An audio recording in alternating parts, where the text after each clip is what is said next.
Welcome to the Enlighten Up podcast, where I am going to take you into a deep exploration of what it means to exist in this current reality. We are going to raise your vibes, open your mind, expand your heart, and dive deep into the wondrous mysteries and possibilities of this lifetime. There's been a spiritual catalyst that has set in motion the awakening process of many across the globe to return to the knowingness of self and unite what has been separated. Together, we're going to bring light into that darkness. We're going to remember the joy of living. But most of all, we're going to turn up the volume of our own eternal power and do the thing we're here to do.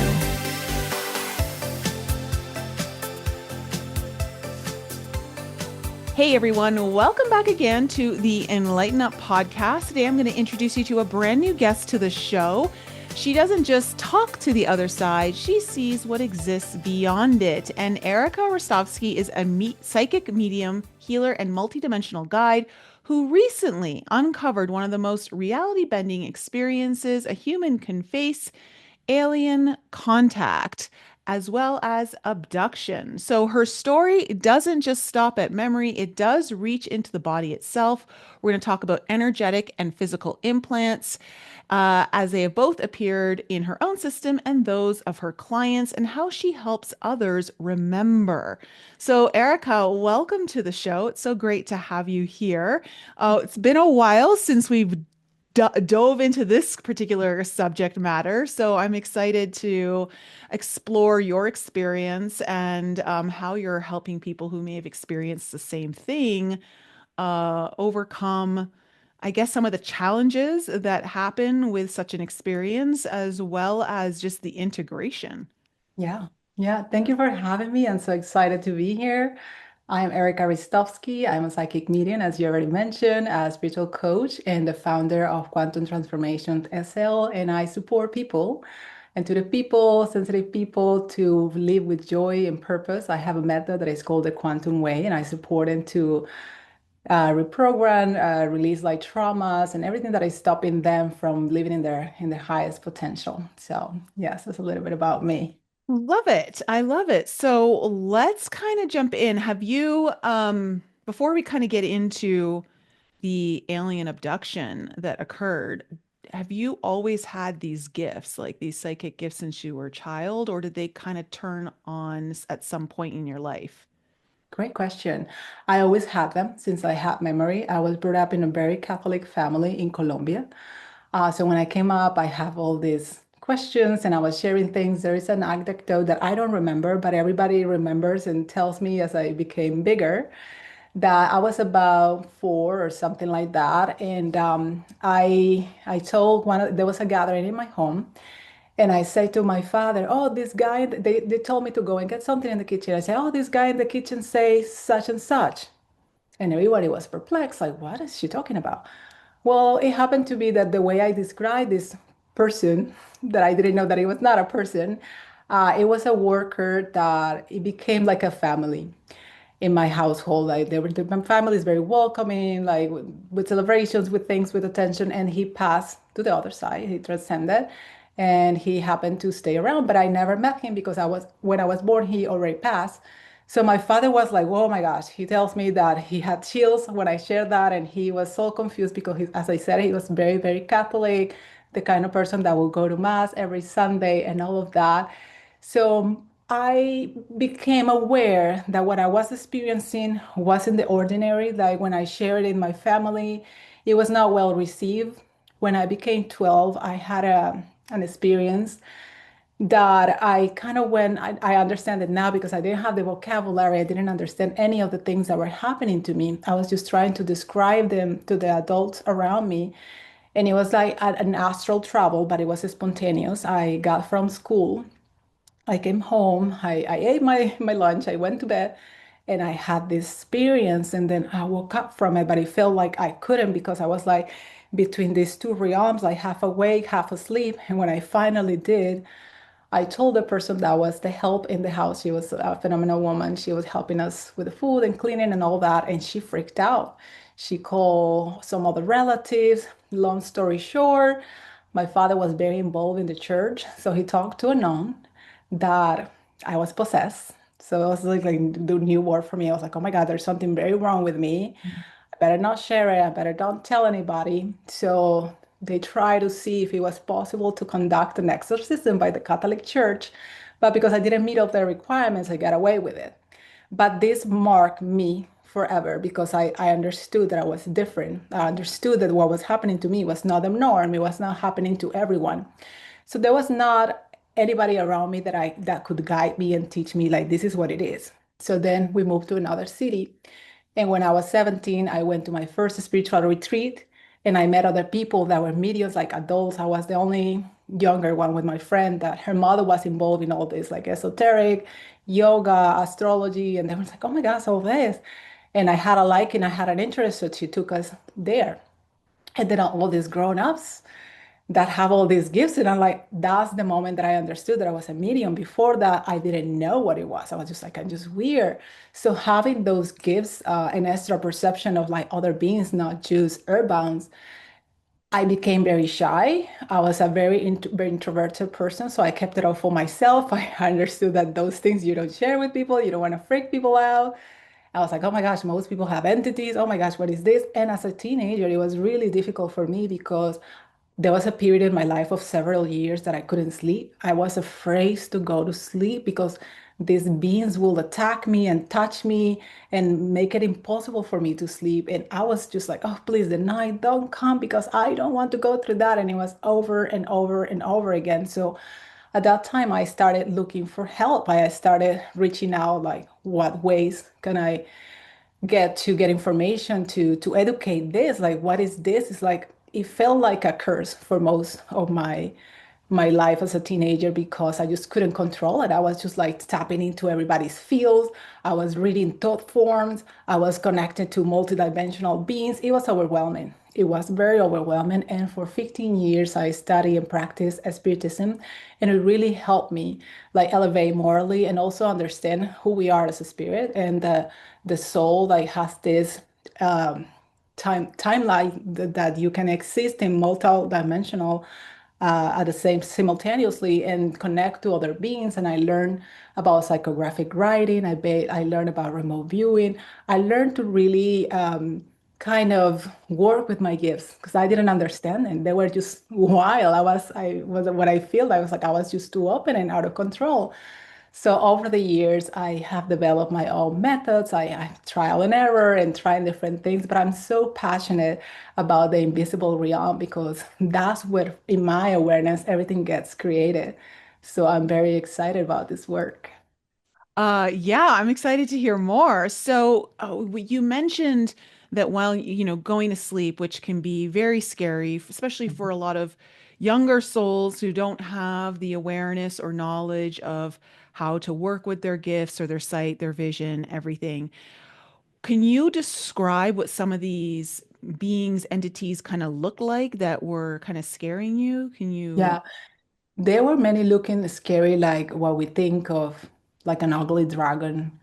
I remember very tall, some were fussy, some have like multiple heads, like, and I understood later that they can shape shift into something really frightening so that they're creating fear intentionally in you because as you create fear, you lower your vibration and then you're generating this that they're feeding off of as Mhm. you're transmitting it. So they are intentionally creating this and they have these agendas that they do in the collective to transmit constant fear. It's a way of enslavement for us humans to create fear, fear, fear, so that we are emitting this. I will describe it like a substance that is nurturing for them.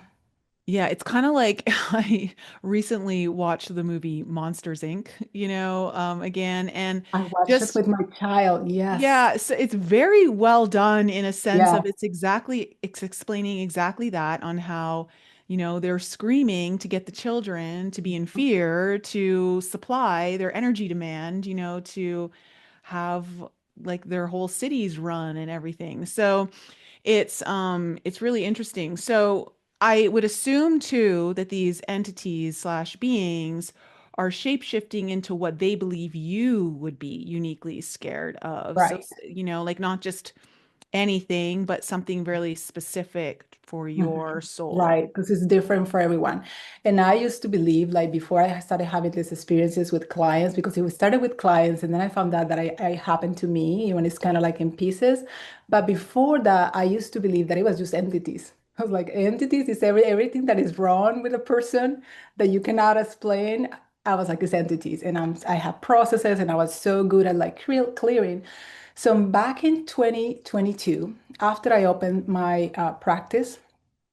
I had a client walked in. She was a very, very sweet woman, but she expressed a lot of things that I was like, ah, that is easy. That is entity involvement. That's what I thought. All the things that she told me, right? Like feeling that there are beings in her house, feeling that they're attacking her at night, feeling that she's observed, not being able to sleep, all these symptoms that are very kind of like attributed to entities. And I was like, okay. So we there was this first session, she said that she felt so much better and she went home, she was able to sleep after so many nights of not sleeping. And then she comes back another time, but this other time was very different. She lay in my bed that I had a bed at the office, and then I started working on her.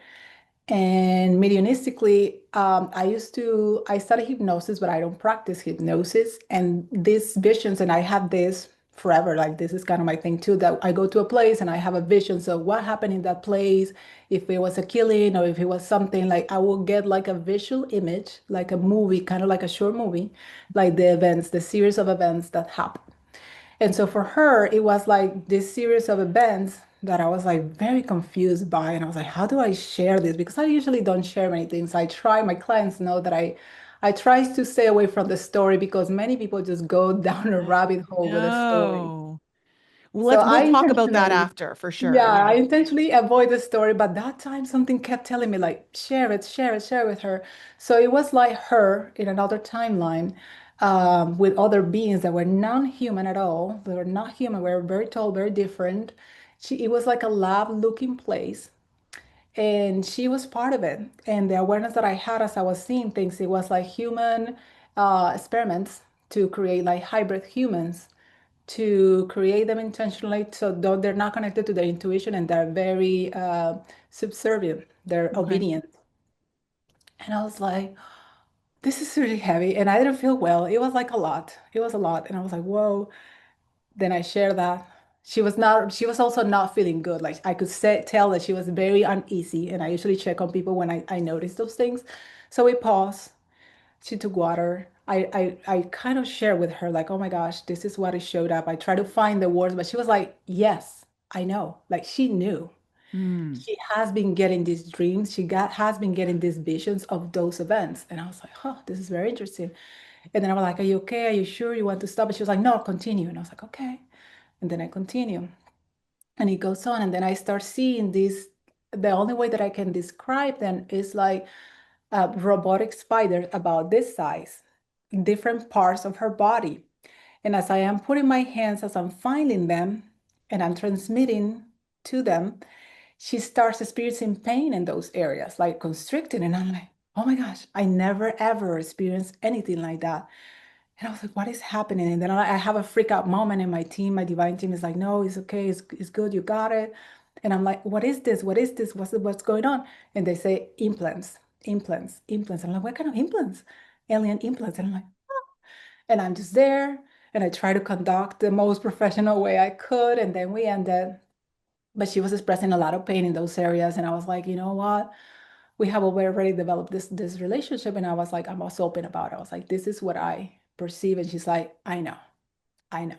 And she knew, but she was afraid of sharing with me so that I would think something of her. At that Mhm. time, my practice was called Angelic Ray Healing Practice. As I was channeling angelic messages and I was transmitting from divine healers to people, and people will experience like instant healing and all these things from chronic conditions and things like that. And she was like, I know, but I was afraid to share it. And I was like, okay. So we started working. I started really applying everything that I knew about entities and entity involvements and clearance and all of that. And we did a progression, we did an intensive. Things got better, but it didn't quite dissolve. So I had that, and she kept experiencing that, but with less intensity.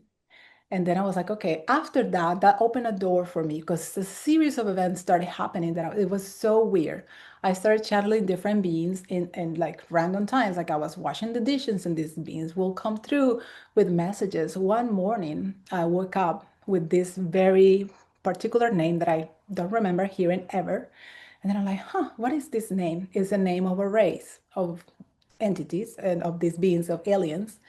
And I didn't know at the time, but I Googled it. Nothing much came up at that time. And I asked my husband, I was like, you ever heard this word? He's like, no. It's like, okay. Hmm. And then I keep seeing these visions of these beings that didn't look human all the time. I would go to sleep, I will see them. Rare events will happen. So what, and then what really started thinking, like I was like, this is not entities, this is something else for me, was like, I started to feel separate from my intuition when that is something that I always been so connected to, like so open. Mm-hmm. And it was really strange for me. I was like, okay, why I cannot see this? Like I'm so used to seeing beyond things and I couldn't. It was like a huge wall of bricks was in front of me and I just couldn't. And then I will clear it and then we'll get back to that. And I will clear it and then we'll get back to that. And it was like, I was like, this is not, there's something going on. So I went to one person, she was from India. She was close and I was like, yeah, there's something, there is interference from a male energy and this, but didn't really quite get there. And then I mentioned it in a spiritual group and everybody pointed me to the same person for hypnosis. And I was like, okay. And I went and as soon as got in, 2 minutes in, she's like, why are you here? What's the reason you're here? And I was like, I'm just experimenting this connection from my intuition. And I realized that I was attracting a lot of negative events, negative people, negativity. And I was like, I know that I am not a negative person. I know that I might not be perfect, but I know that I'm not that negative to be attracting like all these things again and again. I was like, something really strange is happening. So then she said like three words to me, and I was like induced because that's how easy I am. So I was already there. She started asking me questions, and then I see it, and I mean, that's what it looks like in the movies, like this ship. But I was frightened. I was so frightened that I recollected everything that I was crying. I was not easy. And then she kind of like helped me to ease into it so that I can see it from a little bit of a distance, but I was very little when this happened. This happened as the session developed. This happened when I was 5 years old. And I was like so interesting because in Colombia we have something tradition like a boogeyman and you scare children. Like if you don't do this, the boogeyman is gonna do this. If you don't do that, the boogeyman is gonna. I was never afraid of that. I was afraid of aliens, and nobody spoke about aliens that time. You wouldn't hear. I was afraid of like leaving my hand like hanging from the bed or side or something because I would feel that they would grab me. And that also came. I was like, I was afraid of them. And as we were recollecting how many times it happened many times that I was abducted. I was in pain, I was suffering. They did implants on my chest and on my brain. And I experienced and I lived that pain as we were in those sessions. And I also saw a lot of other people in those ships being interfered with, getting all these implants. And it was very, very disturbing. After that session, I have 3 sessions with her, but that first session was shocking for me. I was floored. I did not accept it. I did not receive it at the time. I was like, why me? Why me? And I just couldn't understand. I couldn't wrap my head around it. The thing that was the most shocking, but also very clear, was that I had a lot of like looping negative thoughts that I was like, things that I know that I'm done with, like past stuff that I'm like, I have nothing to do with that. Mm. Why is that looping in my brain? And I was fighting it to like get off of me. I went home and I was like crying myself to sleep. I was like in the bathtub crying. I was just like a mess with this information and the mind control that they do because these implants, what they basically do is they control your mind with this implanted negativity. So what this person was explaining, because she said, in my practice of 30 years, I have 5 people that have been adopted. And it's very similar what they do. So they do these implants. They have this mind control, so they alter your frequency. And I was like, oh, that would make sense why I'm attracting so much negativity, because I didn't consider myself a negative person. And I was looping in these thoughts. Sometimes I will have like this rage of like anger, and I will like it take everything, so much energy off me to like control myself and don't go there, don't explode, like for whatever little reason. And as I was tapping into connecting with my guys, like, why me, why me, why me? And I even asked her directly, like, why is it about me? Why did they choose me? And she said, because some people transmit more, like have more potency in their energy and they can transmit more. So what it will take about 7 people to get that resources that they need. For me, they would just take one person or like people like me. So Mm-hmm. something like that she explained. I was like, huh, well, I'm so lucky. I was like, I was in such a victim mentality when I found out that I was just not really happy to hear. But it makes sense with a lot of the things that I was experiencing with the negativity, with seeing those images. So it came that it was the name that came in that awakening, that from that dream, that it was the same beings. And I was asking my support team to tell me more about this. I didn't really want to go down a rabbit hole, but I gathered the information that I needed. And it was like, okay, how many? Because I know I connected to Pleiadians before, I connected to other many beings that really are Turians, that support us and guide us and wants the highest good for all. But I was like, these beings are the opposite. They're bloodthirsty, they don't respect sovereignty. And also I learned that I was like, is that a contract that I have with these beings? Not necessarily. And what did you mention about the movie?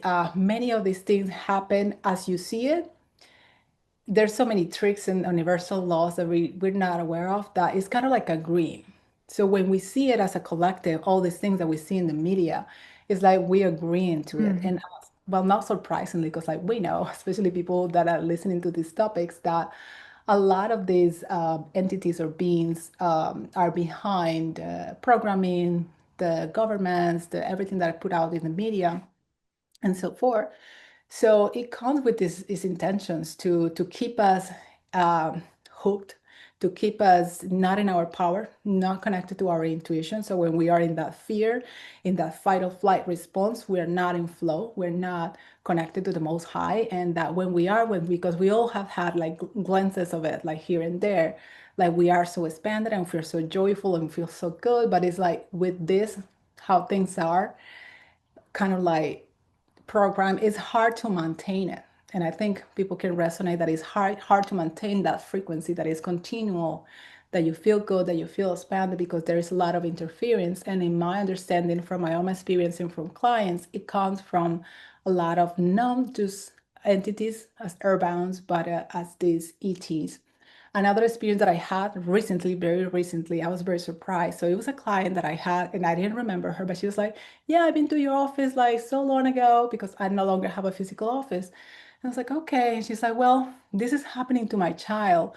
And she's been to so many doctors. Her child is my child's age, 6. And all of a sudden, she described it was like a switch, like on and off switch. This kid went from like being this sweet, adorable kid to rebel, like attacking physically and verbally other kids, adults, everybody. Couldn't sleep. She was afraid. She was saying that she was seeing things and all this. And they wanted to medicate her. She went to different specialists to see her, to check her brain. Like she did all kinds of exams. And then she was like, tried everything on the medical perspective. Like her intuition was telling her that there was something else or something more. So she reached out. And for kids and for teenagers and for elderly people, I have a session that is a remote session, so I don't have to see them face to face, so they can be asleep or not. I just get information from them and I connect to their consciousness and see what's going on.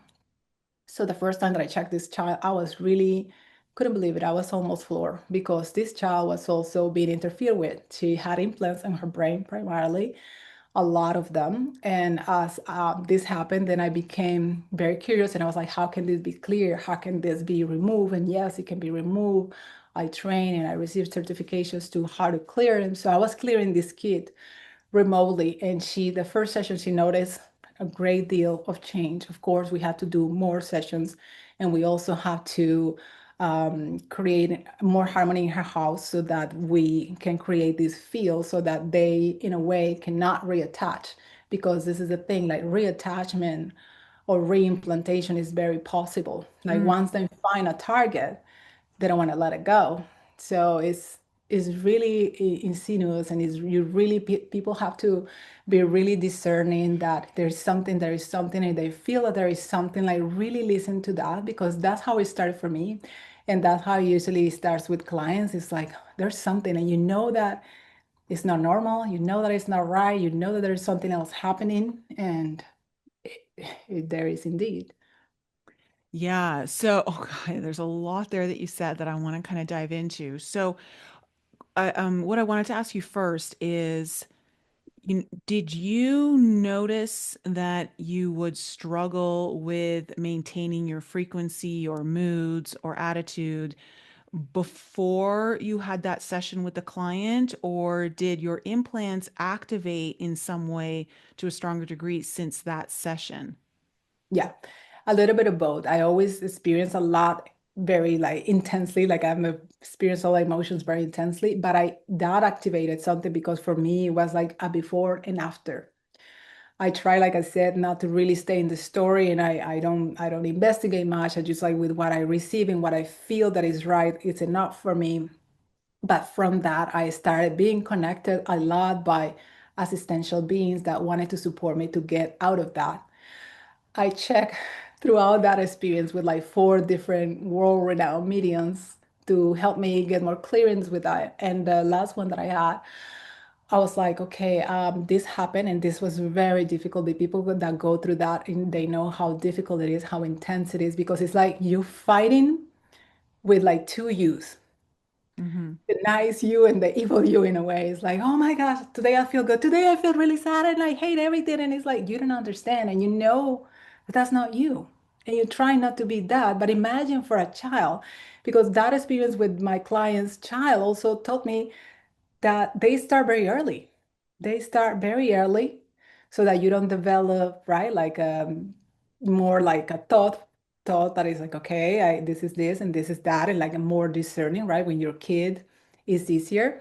And this last meeting said that they wanted me to stop me from my mission. They wanted me to get me early so that they route me so that I don't support others, because that's part of what I do is help people connect to their very unique blueprint, their plan to really have that radical remembrance of the magic that they are, the beauty that they are, and all of these things that the agendas don't want us to tap into.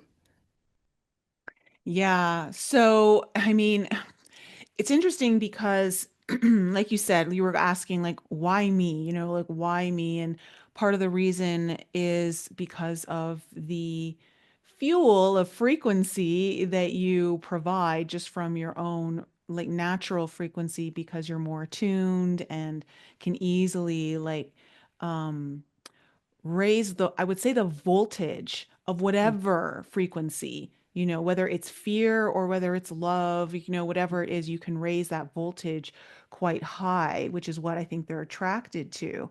And it's interesting because these alien implants are very different from an entity attachment. I believe, and I'm curious what your thoughts are and experience, but I believe that entity attachments are for the most part self-created. So through your own shadows, your own fears, and if you dwell in them or you experience them a lot, it starts to create its own entity, its own energy that is obviously attached to you. And it almost is something that you literally have to shadow box with, in order to heal. But I also am aware that there are entities that are not self-created, and they are almost like demons and can attach and come through various things, whether it's a very traumatic experience that really opens the door. It could be a lot of um drug use, alcohol abuse, things of that nature that really make it easy for the attachment of these sorts of things. What's your perspective and thoughts and experience with that? That's a great question. I had a lot of experience with that, and I used to think it's attributed to addictions. It's attributed to low vibrational thought forms. Like I started like very early on, like kind of make these conclusions, but I, throughout the years and through clients' cases, I came to the conclusion per se that it was not necessarily some entities come within lineage and they're not even aware of them. People that they never met in way back in the lineage. I have even one story that I can remember that really shocked me. And because this entity was so persistent in this person's life and it was kind of blocking a lot of things, and she just couldn't understand why. And she was a little bit perceptive that there was something, some energy that it wasn't hers, that it wasn't her field. And it was attached by her walking at the beach, at a beautiful beach, and this other entity happened to be there. And it was like, whoop, I'm just riding on her field and I'm gonna stay there. And they have agendas and just like, I want to use her for X, Y, and Z. And the person was like, no, really, I don't want that. But it came back to like they having some sort of contracts in other timelines that kind of she being in that space, right? Like, what are the chances that she went and visited that particular place at that particular time and that entity happened to be there and they kind of like, boop, reattach, and I was like really interesting and how that cleaning went and like going over like what kind of wounding happened in the before, because in my experience it's usually through fragmentation or like wounding in different timelines that happens. Usually is like queries or like fights, like, oh, you did this and you did this, and then they kind of like stay stranded with like hateful kind of entrapment connected to you and a feeding of you. And like, even if it's not here, it's like another dimension, another timeline, another reality, but it's affecting your field somewhere along the line. In my awareness of with working with entities, depending on where they are located, it can affect you mentally, it can affect your finances, it can affect your relationships, it can affect your sense of self and how you carry yourself, your confidence. So it's different for everyone. But like the I'm very open, honestly, after like a range of experiences that I used to think it's all because of this, so it's all because of that, and I No. am more like fluid now. Like it's there. So let's Yeah. see how what harmonious resolution we can come to so I that you can experience yourself more fully. yeah, Yeah. the more you continue through this journey, the more you realize there are a myriad of reasons and possibilities of how and why and all of that I think our nature, our human nature wants to always put definitives on things. It Yeah. makes us feel a little more secure. In a way, it's like it's a way for of I don't know, creating some false perceived safety. Yeah. I think by creating, oh, well, it only happens through this way and you can't do it unless this happens. And it's like, I just feel like there's like if we live in an infinite universe, there are Yeah. literally an infinite ways of all of this Yeah. happening. Yeah. Um, Right. so okay, so there's that. Now let's kind of what we put a pin in. I want to pull that pin out now. Talk about the importance of telling the same story, sharing the story over and over, because I think this is something that a lot of people can unconsciously get trapped into. It's like it's not what they're intending to do, but because there's such an inherent attachment to what happened in the past that Mhm. they keep sharing the story. Sometimes I think some people share the story, and this is going to sound I don't know how to. I'm going to say this, and I know it's going to maybe offend people, and it's not my intention, but I want to bring it to light so that people understand this is a way. Sometimes when you are going through these spiritual experiences and you're very sensitive and you have these experiences, but no one else does, when you finally find a community that understands what you've been through, you want to kind of share it and share it. And then all of a sudden, if it's something that hasn't happened to a lot of people, there is a sense of specialness that can come through sharing the story of like this happened to me but didn't happen to a lot of people. And I think it's more of an unconscious, result. I don't feel like it's something that people consciously are trying to do or choosing, but through the need to connect and wanting to build those relationships, that can sometimes be the avenue of just continuously sharing that story. What are the dangers of doing that? But also recognizing that you have to honor the story. You do have to share it to some degree in order to heal it. Like what's your w- talk about your understanding of all of that. Yeah, my understanding of it is like you're absolutely right. And it's like we find rapport with the pittiness, right? Like life is hard, all this happening. It's like it's shocking. Yeah, it's shocking. We can all find like shocking and sad, depressing, traumatic experiences. And that's relatable. That's very easy. And that's part of the conditioning. It's hard to celebrate wins and celebrate, oh, I'm so expensive and I'm so excited. And like this is how I'm feeling today because chances are you're not going to find many people that are in that resonance. So that's why we as collective consciousness have more tendency to have rapport with the present sad traumatic stories. So the way I see it is like it's good to talk about it, and it's good that you mentioned this because I was like, I'm just gonna share this once and never gonna share again, and I very intentionally didn't want to share who the beings were Mhm. so that people don't go a rabbit hole, have you on discernment.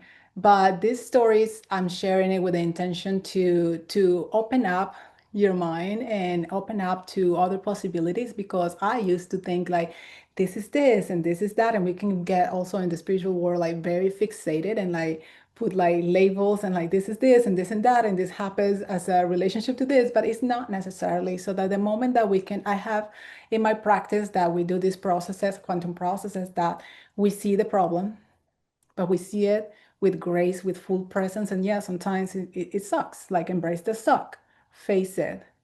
Face it so deeply, you don't have to escape it, you don't have to run away. I'm here, I'm holding space so that you can transmute it. We're gonna transmute it together, but that you staying on it, you are bringing back that frequency and you staying on that old self that created that reality for yourself. So if you want to move away from it, experience it fully. I recommend experience it in all the ways until you feel full.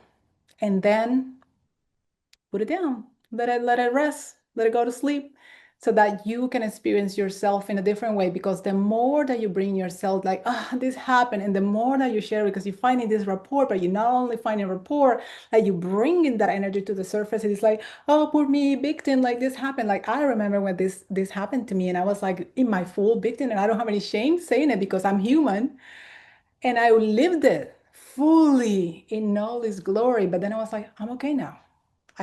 I'm so thankful that I have resources and I have these wonderful people around me and I have all of this support. And I know now because there's nothing so powerful than awareness. Once you know, that's it. You cannot go back to not knowing. Now you know, and you have more power once you know. So what am I gonna do with this? Like I can just talk my entire life about this, or I can just inspire people to move beyond this with this experience. Like, yes, you can move beyond this and have a magnificent, amazing life.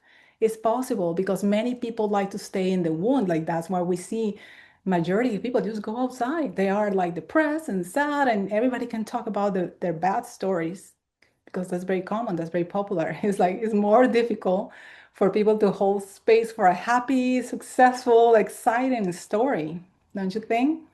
Well, because it also mirrors what you're not Mhm. choosing, right? Yeah, So, and that's something that people don't want to be confronted with. yeah, So exactly. I totally get it. And I agree with you. It's one of the reasons like, and I wouldn't say it was a super conscious choice of mine. It just naturally didn't feel necessary or good. So I was in 2019, I started to recall sexual abuse from when I was a child, and I was shared a lot of it with my audience back then through like lives and all of that, and it was wonderful in a sense of going through that healing process allowed me to help a lot of clients who had gone through similar things and how to show them how to heal from something of that nature, which is very tender and very it's a very fragile healing journey, that one. And but when it comes to talking about, I just don't really, it's not that I don't want to talk about it. I just don't identify anymore with that part of my story. And it's not that I'm in denial of it. It absolutely happened. But when you, when you do really heal from that, you are now on a different timeline where that no longer really exists. So it's like, I just don't want to go. It's not even that I don't want to go back to it. It's like I just don't find, I don't know what the purpose would be. I don't know how it serves Mhm. me to kind of do that. And so I think there's a process of going through the need to share those kinds of things and move through it. And then eventually, once you get beyond it, like you just don't really feel the need to talk about it anymore or share, at least not in great depth or detail, because it's literally not part of your identity anymore. Like one of the things that we're doing on this healing journey is really creating new identities and new identities over time, which means certain old identities can no longer exist with some of those new identities. You have to let them go. And so when I think about the future version of me, even like going back in time to when I first started to remember, and say the future version of me now doesn't hold on to that story, doesn't affect me in the same way. So it's when you really do heal, it is truly about letting go of that, of, Yeah. I don't know, the attachment, I Yeah, guess, to that's, it. I'm that's very such a neutral to it. beautiful. It's not like I don't like it or I'm excited about it. Like I'm very just neutral. Oh, that's so beautiful, beautiful share, and I hold you in that story.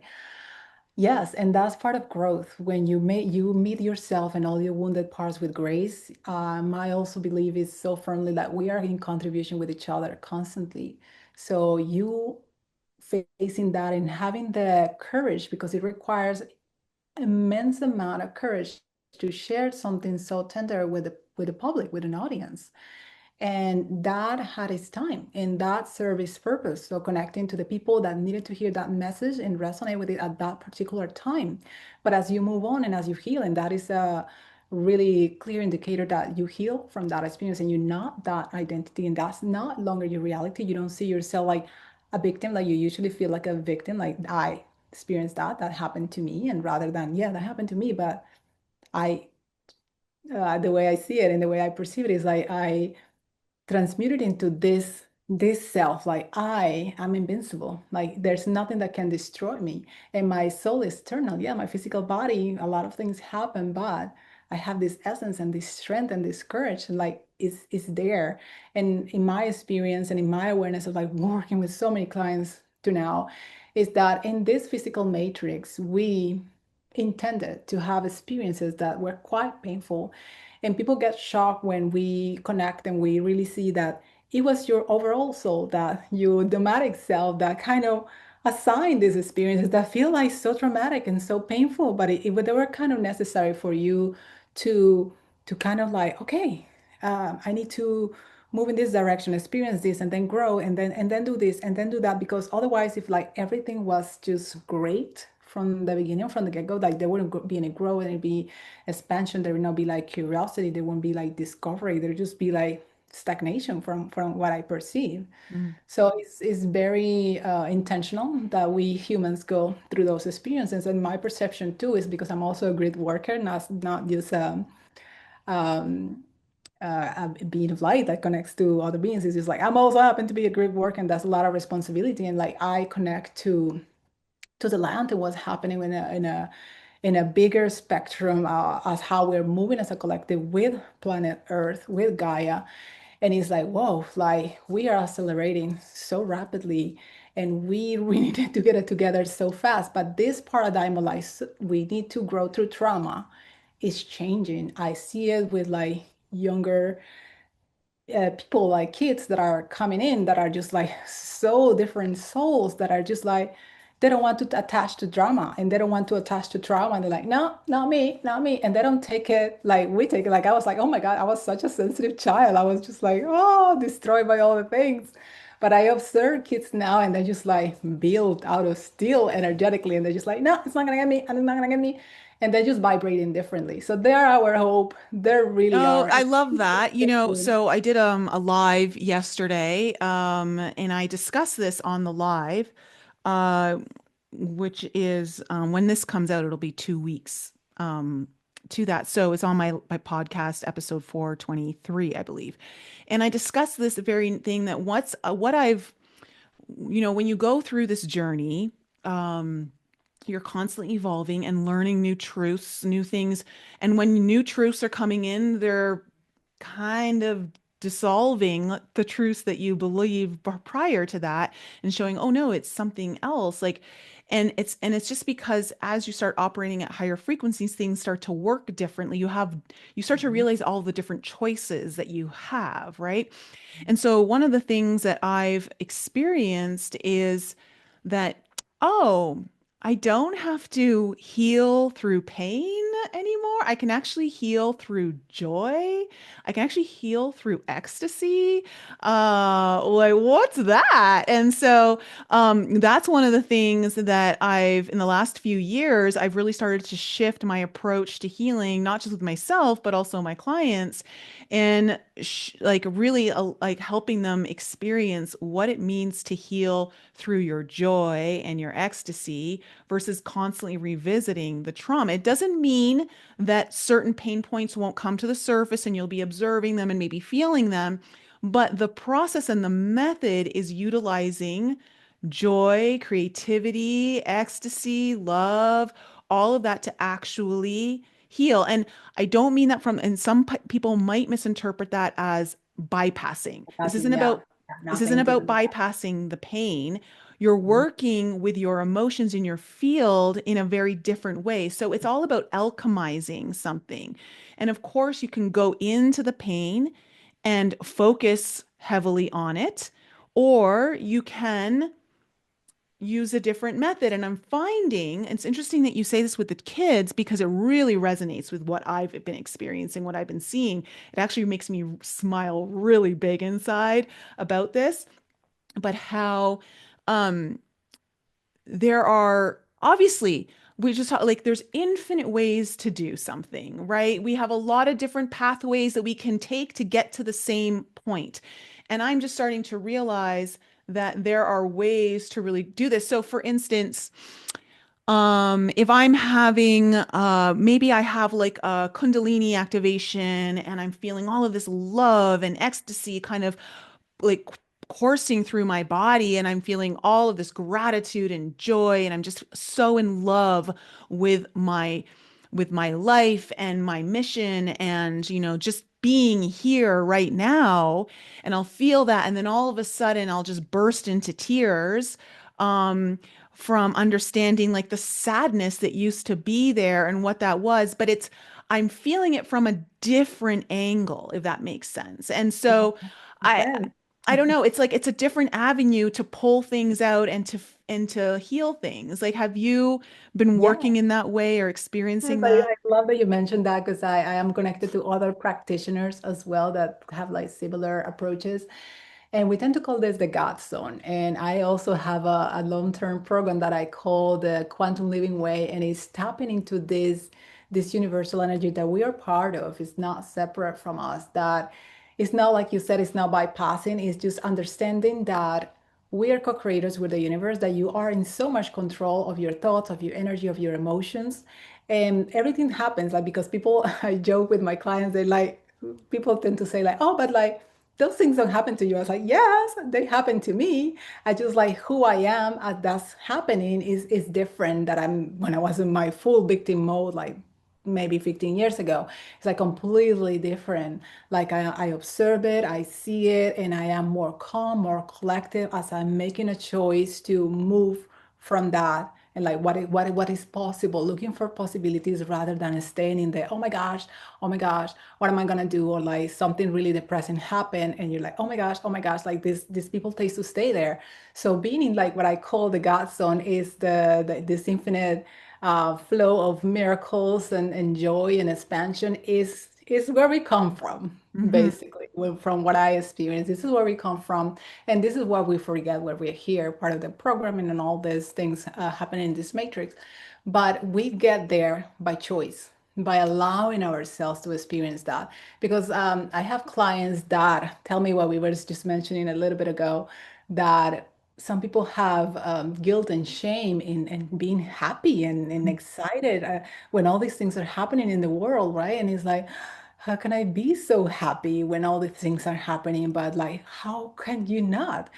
You are in contribution with everybody. So I also, my clients know this kind of reference that I make, like we live in a quantum field.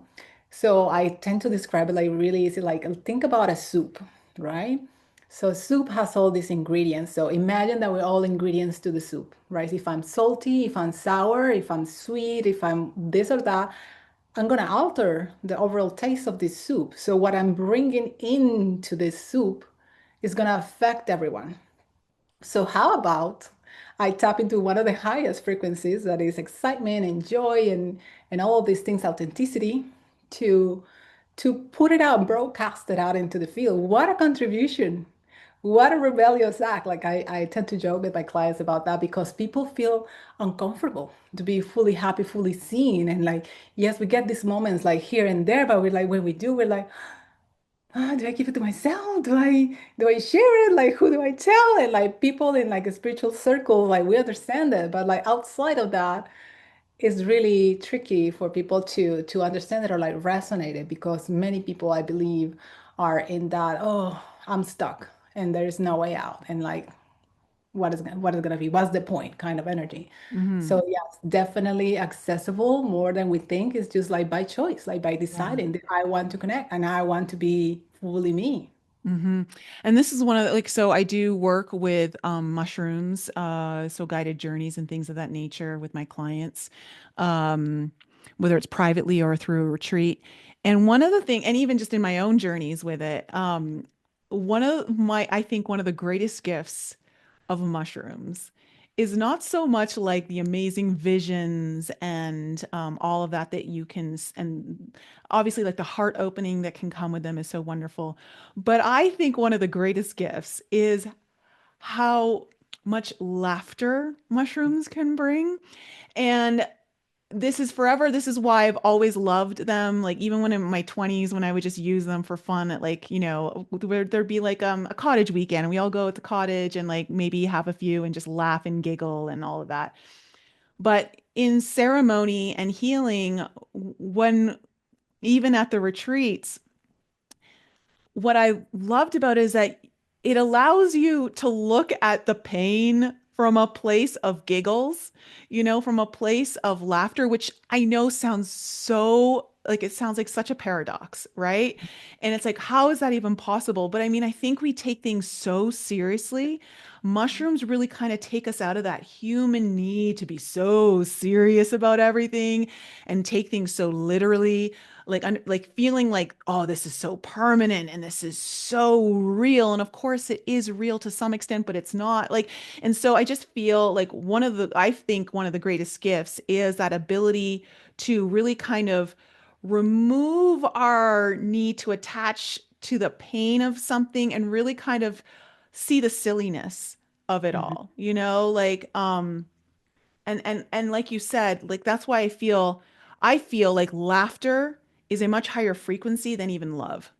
mhm, mhm, I really do. I feel like laughter is one of those under, it's kind of one of those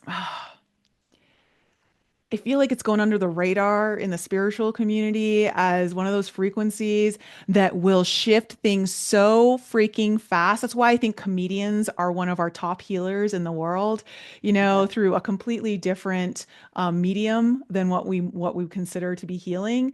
But there's something about laughter that it instantly shifts. It's so vibrational, right? Like it's not just the feeling, like you're literally like laughing, your body's moving, you're putting out the laughter sound into the field. It really starts to shake things up and like get things loosened that might be a little too stuck in that serious energy.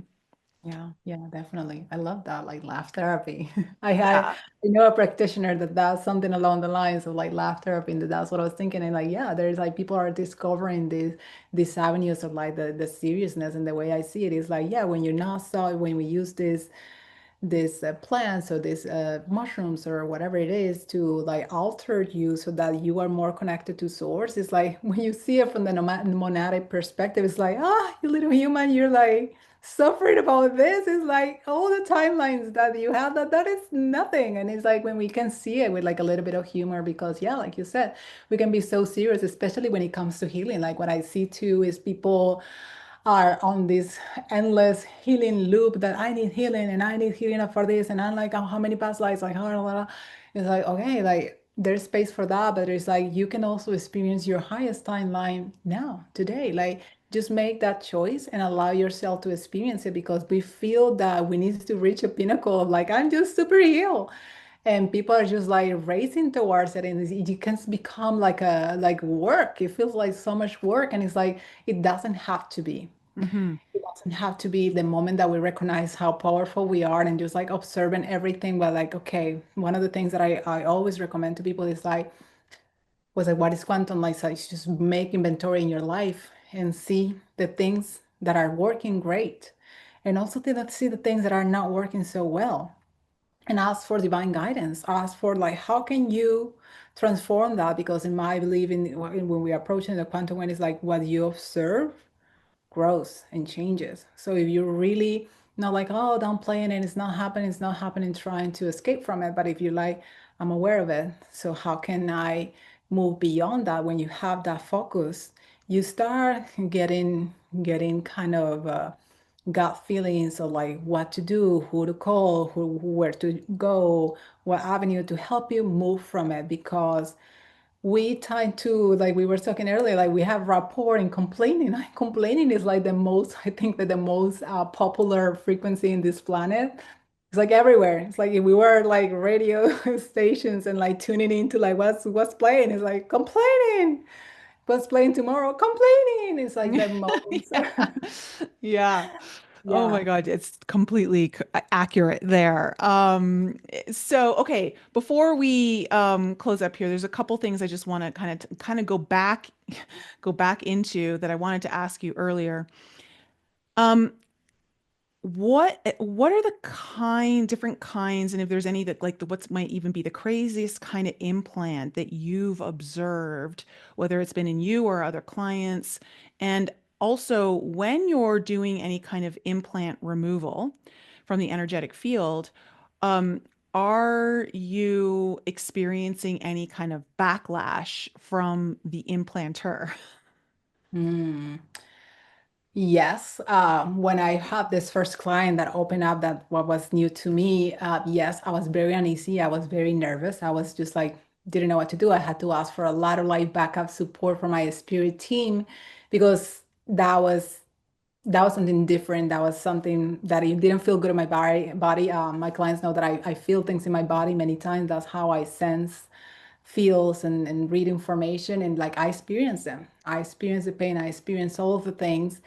And but one of the most shocking experiences that I had, that was just another client, and she's has a doctorate in like healing art. So she has like years and years of experience, and we became friends, and she came to see me.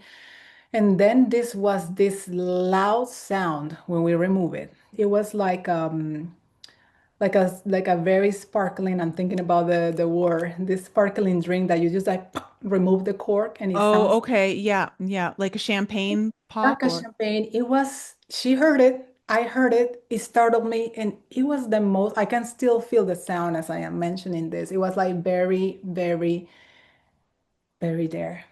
And I have many experiences like that that is just like so like in the moment, like real loud, like there's sounds, there is like all kinds of effects. But the liberation is there. She felt so different. I remember she is that the usual feeling when they get removed is you feel disoriented, very disoriented. I had one client throw up after removing them. And it's like, wow, like you're not used to being yourself because you've been interfered with for so many years, most people. So when you start, you kind of like start relearning what is to be you and like your freedom. Like you didn't have that before. It's like people describe it like having more space in their body. I know that's weird, but it's like having more space in your body. And that is a feeling. that makes a lot of sense. And especially like when we think about just the general nature of a detox, purging some sort of toxin or substance from our body, it's probably the same thing energetically. Like now that the thing's gone, now your energetic body can actually go through the detox, the purge, like the releasing of any of the residuals that come with that particular attachment or implant, that keeps it there. So I can see how that would be an impact. And again, if it's altering kind of your understanding of who you are, right, then yeah, there would be a disorientation as you start to recalibrate back to your original Yeah. like self that's not interfered with. Mhm. And Yeah. it's like also implanting things or like reprogramming your brain to like new ways and like like yeah, reshaping your brain and like okay, developing neural pathways because you are used to operating from certain patterns. But what people say is like they feel so foreign, but because patterns are similar to programs, like you're operating from them and it's kind of like behind the scenes without really intending to, that just kind of happens. But people, when they have these, let's call them clearings, they see it, they see it more. They're more aware of it happening as it's happening, Mhm. not like completely ignorant of that. So if someone has the maybe inkling or suspicion that they may have some sort of alien implant or entity or whatever, and they maybe want to work with you in some way, where can they reach you? And yeah, give my audience Yeah. all the details of how they can get in Thank contact you. with you. Yeah, so they can find me on my website, and it's my name, my whole name, Erika with K, Ristovski, Ristovski.com, and you can go to my sessions. You can also contact me because I do a lot of different like individual sessions for all kinds of situations, but you can see my offerings. You can also subscribe to my newsletter because I'm constantly bringing group sessions that I receive downloads, and I'm gonna be doing again a radical remembrance group clearing, and it's free of charge. Just by subscribing, you'll be the first one to know about it. And it was phenomenal because I channel information. Clients have sensations, and they connect more to who they truly are, who they're meant to be, and they just feel completely different and start operating from what they're supposed to be. So it's really fun. It's really exciting, and I hope I can get to see some of you there. Awesome. Well, I will make sure to leave the links Thank in you. the show notes for everyone so it's easy to find you and get in contact. And to my audience, thank you so much for joining me again this week. I love you guys. Of course, if you're on YouTube watching this, make sure you hit the like button, share this episode, or drop a comment. And if you're listening on any of the other platforms, make sure if this one resonates with anyone you know, make sure you share it with your friends, your family, all of that. I love you guys. Thanks again for tuning in, and I will be back with you again next week. Thanks again for joining me for another show on the Enlighten Up podcast. I love you guys so much for all of your continued support. So remember to raise your vibe, find your tribe, and be open to the infinite possibilities held in the mysteries that surround us all. Thanks again for sharing the show with your family and friends. And if you're new to the show and you need to find out more information about me, please head on over to my website, NicoleFrolick.com, where you can join my newsletter. And please follow me on Instagram, Telegram, and YouTube. Keep your light bright, and I'll see you next week.